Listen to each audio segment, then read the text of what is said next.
مساء الخير، مساء الفل. احنا فين النهارده؟ احنا لسه في الجوله اللي احنا بنعملها في المملكه المغربيه في مدينه مراكش. وبصراحه عجبني جدا لما عرفت ان في محل حلواني باستري وبيكري فاتح اسمه محل الازار، وكمان يملكه صديق واخ مصري. فحبيت ان نيجي ونشوف تفاصيل الموضوع ونشوف ايه حكايه ان حد مصري ويجي المغرب وهو مقيم ومستقر هنا، ونشوف المنتجات اللي عنده. عرفت ان عنده بقى حاجات كتيره، ايس كريم وتورته وماكرون وبيكري، يعني الموضوع فيه كده شويه تفاصيل. فتعالوا مع بعض نشوف ايه الموضوع ونشوف ايه حكايه ازار اللي صاحبها مصري وفاتح في المغرب. اوكي يلا بينا.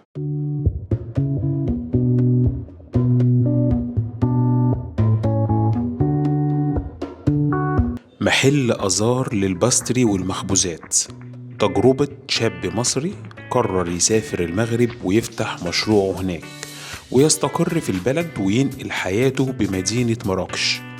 أحمد سامي قرر يتحدى كل الظروف حواليه، ولما عرفت أنه مقيم هناك حبيت أروح وأزوره في مراكش. فعلا حاجة تفرح لما تلاقي ابن بلدك عامل مشروع ناجح كده واسمه مسمع في المكان اللي هو موجود فيه، وبفضل الله فتح المحل فرع تاني.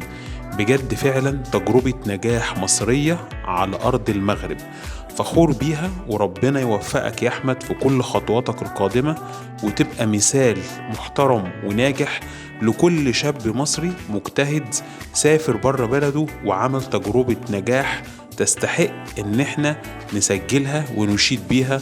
ربنا يوفقك.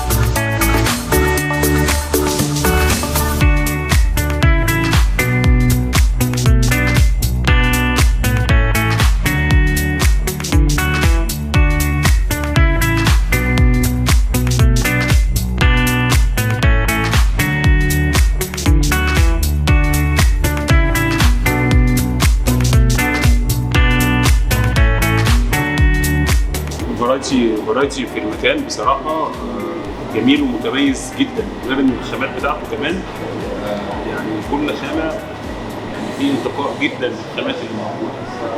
فلا ما شاء الله ما شاء الله.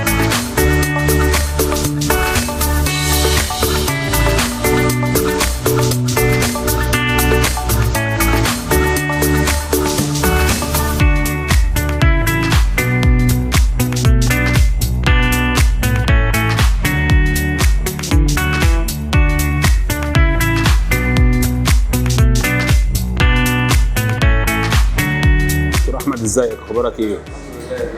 قول لي بقى انت ليه فكرت اصلا تفتح في المغرب؟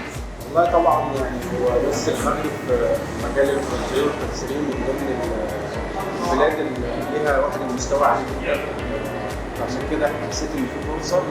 فده اللي خلانا ان احنا نتوكل على الله في المجال ده. فاتح من امتى تقريبا؟ احنا في 2000 بالظبط شهر 9 2020، يعني تقريبا سنتين.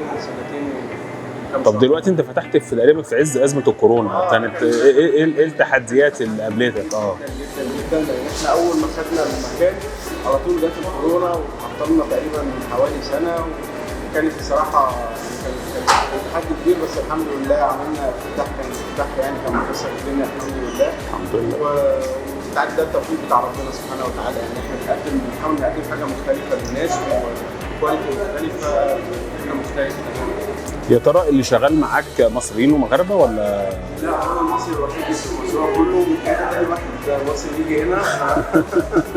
احنا عندنا كل الستاف كله من الالف للياء كله مغاربه، ودي حاجه احنا برضه بالنسبه لنا احنا بنحاول نوفر فرص عمل، يعني نشجع حتى المشاريع. وان شاء الله احنا قريبا جدا هنفتح فرع تاني، لان احنا برضه من الاهداف عندنا ان احنا نتوسع وما نبقاش بس موجودين هنا، لا احنا بنتمنى نكون على جميع مستوى المدن المغربيه كلها. يعني انت شفت في المغرب فرصه استثماريه كويسه ان انت تيجي وتستثمر فيها، ما استثمرتش في مصر مثلا مع انها بلدك والمجال ده منتشر بشكل قوي جدا في مصر برضه؟ والله طبعا في اعتبارات كتير، بس يمكن زي ما قلت لك انت بتحاول تشوف تخصص هنا في المغرب بصراحه كمستوى عالي جدا. حتى يمكن في المسابقات بتاعت الحلويات او المخبوزات المغرب بيبقى دايما واخد رانك رقم 1 او رقم 2 دايما من اول 3. فده برضه الحاجه اللي شجعتنا وخلتنا ان احنا نبقى متواجدين هنا. علشان احنا كمان ناخد الخبره دي بعد كده ونحاول ننقلها لمصر او لاماكن ثانيه. الفرع الجديد هيبقى النو هاو بتاعه ايه يعني؟ ادينا نبذه عنه. الانطلاقه كلها هنا، الاساس كله هيبقى هنا، لان هنا التصنيع كل حاجه هنا. هناك هيبقى يعني مجرد مركز بيع بس طبعا بطريقه مودرن اكتر من هنا، وهيبقى في قعده بحيث برضه لو حد حابب يمكن هنا احنا مفيش قعده، لكن هناك هيبقى في قعده مخصصه اللي عايز يشرب ياخد حاجه بسيطه. فاعتقد ان هناك هيبقى هناك في فرايتيز اكتر وتنوعات اكتر. تقول ايه بقى كلمه لكل العاملين معاك او ايه الفيجن بتاعتك يعني؟ بص الواحد مهما دايما انا مؤمن ان اهم عنصر في اي مشروع هو العنصر البشري، لان هو اللي عنده القدره ان هو يقوم المشروع او ينزل المشروع. فانا طبعا بشكر الناس اللي وقفت معايا جدا جدا جدا، الناس ساعدتني بطريقه يعني الصراحه دايما ما كناش وصلنا للمباراه دي. فانا حابب ان انا اقول لهم الشكر واتمنى ان انت ان شاء الله نكون دايما متعاونين، لان في الاخر المشروع هنا مش لشخص واحد او مش حد لوحده، لا هي مجموعه بتتكاتف بتتعاون والمشروع ينطلق ان شاء الله. شفت بقى المصري اللي فاتح محل حلواني في المغرب؟ يعني حاجه يعني احنا عشان نعرف بس برضه المصريين ثابتين وجودهم برضه. لكن انا نقولوا ايه 10% مصري ولكن 90% كلها ستاف يعني الله سبحانه وتعالى يعني ما شاء الله مستواهم عالي، الشباب على مستوى عالي، لا من ناحيه التقنيات لا من ناحيه العمل لا من ناحيه المخبوزات ولا من ناحيه الباتيسري ولا في كل حاجه. هذا شرف كبير لي يعني، وتنعتز وتنفتخر ان فيه ناس اللي هم مصريين وجاوا يعني تستثمروا في البلد يعني وخدامين معاهم ابناء البلد وغاديين في واحد المستوى اللي ما شاء الله تبارك الله عالي عالي عالي جدا.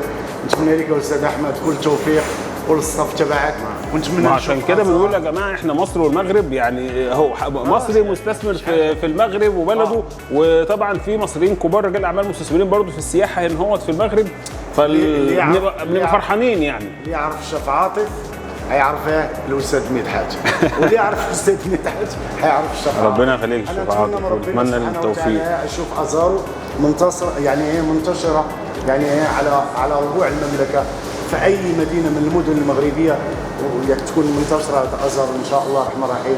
نتمنى لك التوفيق، نتمنى لك السعاده، موفقين ان شاء الله. السلام عليكم، في امان الله. نشوفكم بقى ان شاء الله في جوله جديده باذن الله وفي محطه جديده ان شاء الله. وفي نهايه تقريرنا ما تنسوش تعملوا مشاركه للفيديو ومتابعه ولايك للبيج على الفيسبوك عشان يوصل لكم كل جديد بننشره، وتعملوا اشتراك بالقناه وتفعيل الجرس لو بتشوفونا من على اليوتيوب.